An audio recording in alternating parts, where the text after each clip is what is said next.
Fighting slow motion edit இந்த video மாதிரி எப்படி பண்றதுன்னு பார்க்கலாம் வாங்க. இதுக்கு உங்க போன்ல ஸ்லோ மோஷன் இருந்துச்சுன்னா நல்லா வரும். இந்த மாதிரி ஜம்ப் பண்ணி ஒரு 3 வீடியோஸ் எடுத்துக்கோங்க.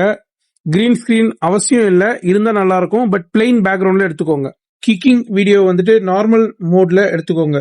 ஷார்ட் ஆப்ல வீடியோ நியூ அழுத்தி பேக்ரவுண்ட் போட்டோவை ஆட் பண்ணிக்கோங்க. அந்த போட்டோவை நல்லா இழுத்து விட்டுக்கோங்க. இப்போ அந்த ஸ்லோ மோஷன் வீடியோவை ஆட் பண்ணி கட் அவுட் அதுக்குள்ள போயிட்டு இன்னொரு வாட்டி கட் அவுட்டை பிரஸ் பண்ணிக்கோங்க. பேக்ரவுண்ட் ரிமூவ் ஆயிடும். கரெக்டா பொசிஷன்ல வச்சு உங்களுக்கு என்ன சைஸ் வேணுமோ வச்சுக்கோங்க. இதே மாதிரி பிஐபி யூஸ் பண்ணி மத்த 2 வீடியோவை ஆட் பண்ணிட்டு கட் அவுட் பண்ணிடுங்க. எல்லாத்தையும் கரெக்டா ட்ரிம் பண்ணி கரெக்டான பொசிஷன்ல வச்சீங்கன்னா உங்க வீடியோ இந்த மாதிரி வரும். ஃபைட்டிங் ஸ்லோ மோஷன் எடிட்டோட செகண்ட் பார்ட். போன வீடியோல இந்த மாதிரி 3 ஸ்லோ மோஷன் வீடியோவை ஆட் பண்ணியிருந்தோம். இப்போ ஜம்ப் பண்ண ஆரம்பிக்கிறோம் இல்லையா, லைட்டா அப்படி குனிஞ்சு ஜம்ப் பண்றோம்ல, அந்த ஸ்டார்டிங் பார்ட்டை ஒண்டி நீங்க டிலீட் பண்ணிடுங்க. இதுக்கு நீங்க ஸ்பிளிட் டிலீட் பண்ணிட்டு அந்த செக்ஷனை மூவ் பண்ணிடுங்க. இது எதுக்காக பண்றோம்னா, அடிச்ச உடனே அப்படியே பறக்கிற மாதிரி இருக்கும். நம்ம கீழே குனிஞ்சி ஜம்ப் பண்ணி போய் பறக்கிற மாதிரி வரக்கூடாது. அதனால ஜம்ப் பண்றதுக்கு ஸ்டார்ட் பண்றோம் இல்லையா, அந்த போர்ஷனை நம்ம டிலீட் பண்ணிடுறோம். நீங்க கரெக்டா பண்ணீங்கன்னா உங்க வீடியோ பிளே பண்ணி பார்க்கும்போது இந்த மாதிரி சடனா ஒரு ஜெர்க்கு கிடைச்சி எல்லாரும் மேல போவீங்க. இப்போ லாஸ்டா அந்த அடிக்கிற வீடியோ இருக்கு இல்லையா, அதை ஆட் பண்ணிட்டு கட் அவுட்ல போயிட்டு கட் அவுட்ல அதை ரிமூவ் பண்ணிடுங்க.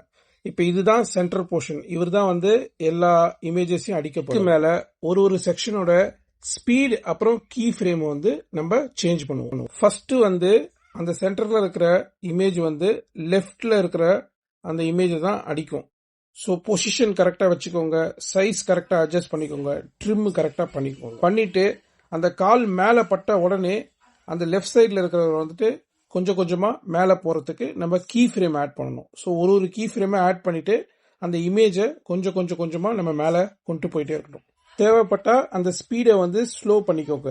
ஏன்னா சப்போஸ் உங்களுக்கு ஃபுட்டேஜ் கம்மியா இருந்துச்சுன்னா ஸ்பீடை ஸ்லோ பண்ணிக்கோங்க. பட் மூவ்மெண்ட் இருந்துட்டே இருக்கிற மாதிரி பார்த்து. இப்போ அதே மாதிரி ரைட் சைட் வீடியோ கிக் அடிச்ச உடனே அது மேலே போற மாதிரி கீ ஃப்ரேம் செட் பண்ணிக்கோங்க. கொஞ்சமா பண்ணணும், கொஞ்சம் டைம் எடுக்கும். பட் ஒரு வீடியோக்கும் கரெக்டாக கீ ஃப்ரேம் ஆட் பண்ணிட்டீங்கன்னா ஃபைனல் ரிசல்ட் வந்து பார்க்கறதுக்கு நல்லா இருக்கும்.